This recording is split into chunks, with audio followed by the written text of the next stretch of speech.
Hello and welcome back. If you're new to my channel, I'm Deirdre, and today I'm going to be talking about decluttering and minimalism and hoarding and downsizing and organising. All of those words that are just thrown around out there, and I think in order for us to really know and sort of focus in on what it is that we want to be doing with our homes, and we've got to think about what they actually mean, and that makes it much easier to think about how to go about what it is that you need to do in your home. So this is, I think, day 12 of the videos I filmed for Vlogtober. Youtober, it's about you. So I'm a bit behind, but hey, life, okay? And I didn't promise absolute perfection. I'm trying. This is about life and having a go, and but fitting in. I've got to fit in real life, my real life, around this other life that I love so much, which is talking to you and letting you in on my life and waving out and saying hello and let's do this together. So if these topics interest you, then stick around because we're going to be talking about them. I think this is probably going to be part 1. Anyway, I have the book. You know what I'm like. I like to write things down. So I think this would be called What's the Name of Your Stuff? Or what sort of stuff do you have? And what are the sorts of brackets that people fall into? So I think they're 1, 2, 3, 4, 5. I think there are 5 areas, okay, and we'll just talk about them. They're in random order, nothing particular here, no judgment, no rating scale, no police, okay? We do not judge on this channel. Number 1 is minimalism, and being a minimalist and achieving that simple, very simple minimalist lifestyle. It's become almost a spiritual moment. I really sort of envy people who can do it. What it technically means, I think, is having only the items that you actually need and use on an almost daily basis. So instead of having 20 pairs of jeans, maybe you would have 3, and that's extreme for some of them. I know one man who talks about it. He has 24 t-shirts, something like that, because he washes his clothes every second week. He wears black t-shirts during the day, so he needs 14 black t-shirts, and he wears grey t-shirts to the gym every 3rd day, so every 2nd day, I'm not sure. Anyway, so he has his gym ones in there as well.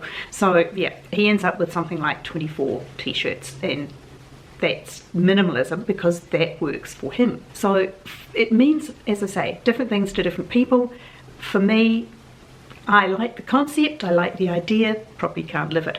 Though I do recall one episode of that wonderful British program called Call the Midwife, and I'd sort of been doing something else. I was probably editing a video while it was on, and I looked up and I thought, oh, what a fabulous room.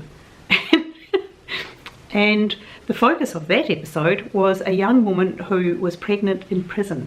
And I was looking at a reproduction of a 1960s women's prison cell, because it had beautiful white walls and white, black around the window, and it had a gorgeous, single plain, nothing on it virtually except a very plain lamp desk, and it had a very simple little like an iron bed that was white and had white blankets on it, and I think maybe it had a rug on the very plain floor, like a white rug, but I don't think it did, and that was it.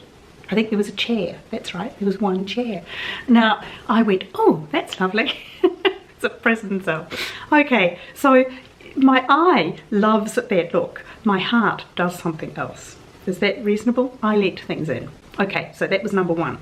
Number 2, the other word that gets tossed around everywhere is decluttering. You knew it was coming.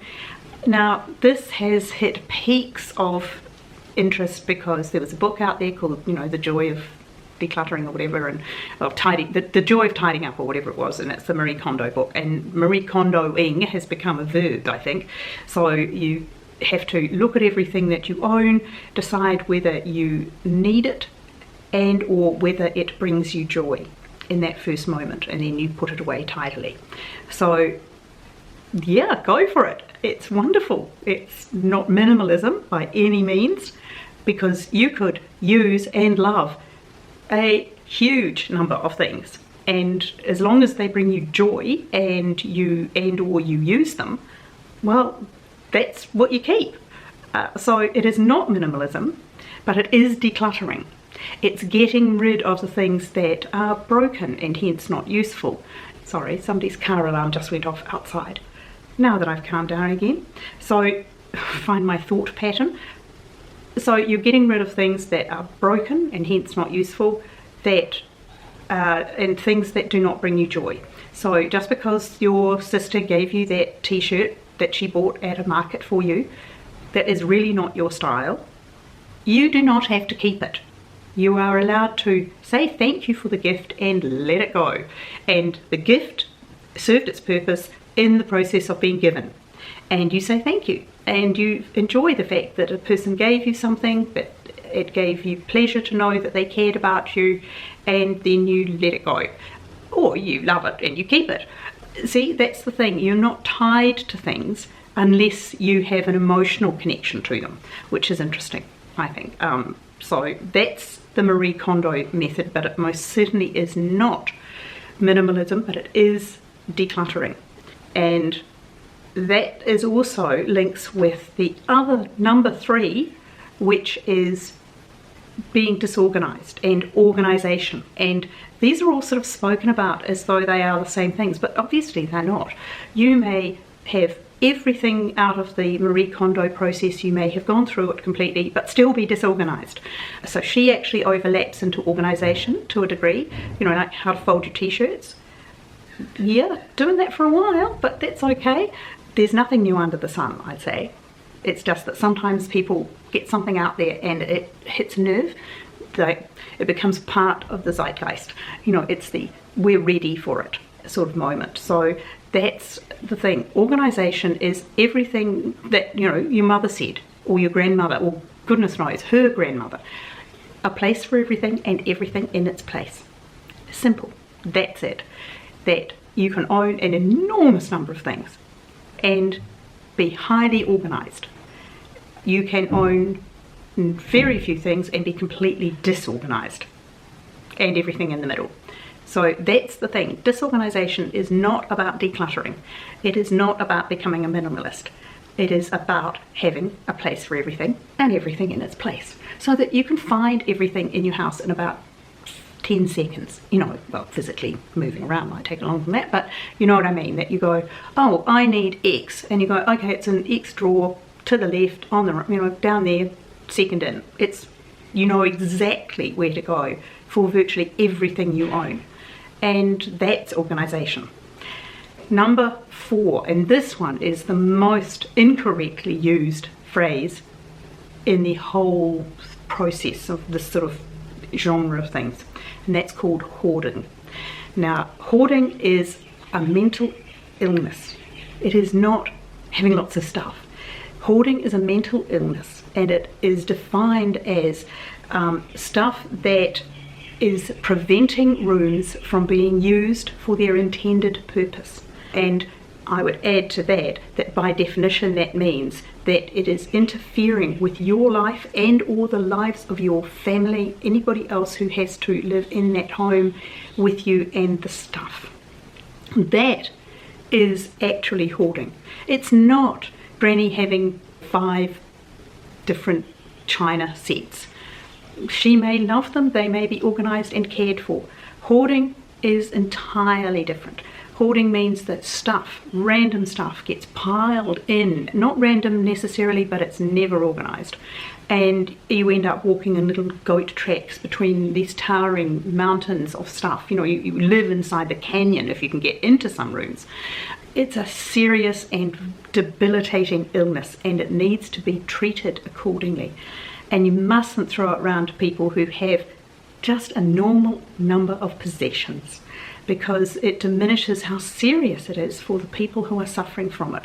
The people themselves who have the illness, and their family members who have to suffer along with them because they care about them or because they have to live with them.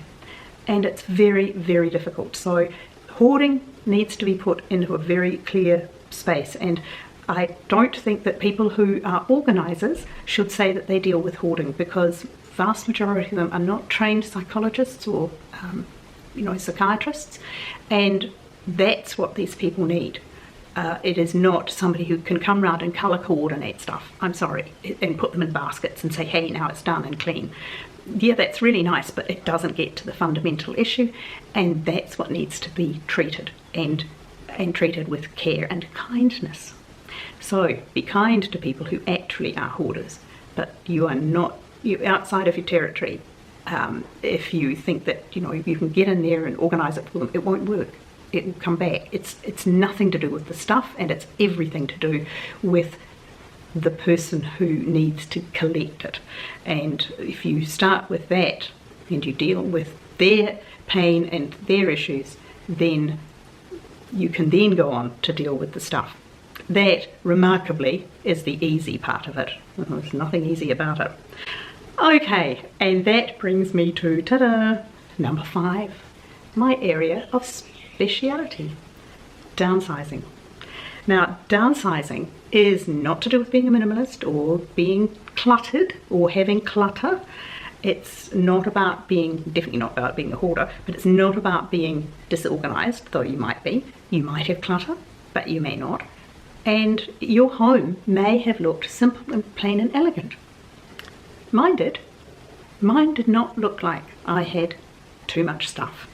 But it was a 5-bedroom home with huge living spaces, bathrooms galore, outside areas, a garage, what I called a sort of a mudroom / utility room that was just off the entrance or the back area of the home, and it also had garden sheds, lots of them, and they were organised, and the things were used because it was an acre property, and you need stuff. You need a lot of stuff in order to furnish a house that large so it doesn't look completely empty, and B, you need things to clean it, to manage the garden, and to decorate it, all of these things. You just have more. You have a big kitchen and you're cooking for a lot of people. You use a lot of things.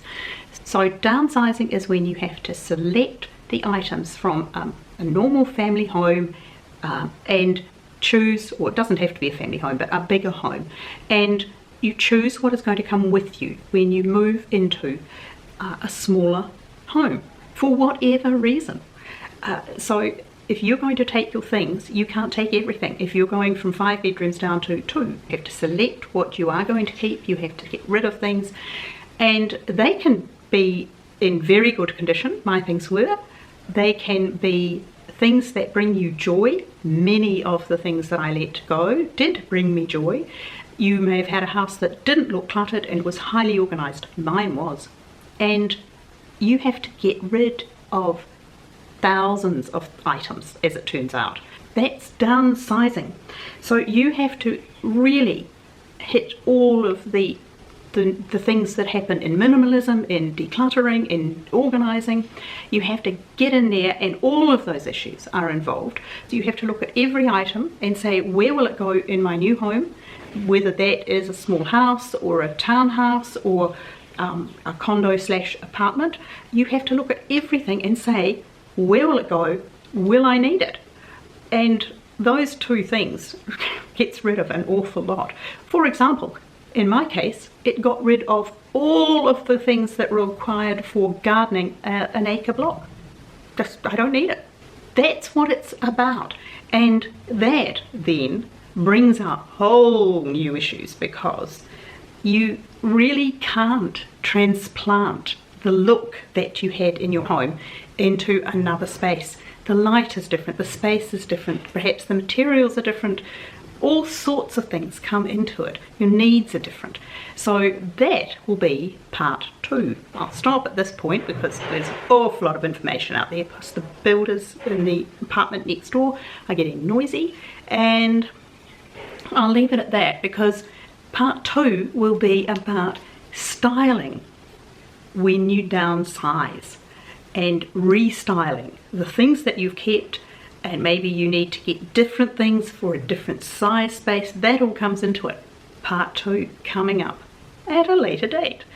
So I hope you enjoyed that, or at least learned something from it, or at least I gave you something to think about in terms of the language that we use about our belongings and our homes. And if you would like to see the part 2, which will be restyling in an apartment or in a small home or a condo, whatever, you know, whatever we want to call it, whatever it is, then please subscribe, hit that notification bell, because that lets you know when I've uploaded a video, and give me a thumbs up, share with friends and family, and I hope that whatever you are doing today, you're having a lovely day, and I will see you in the next one. Bye.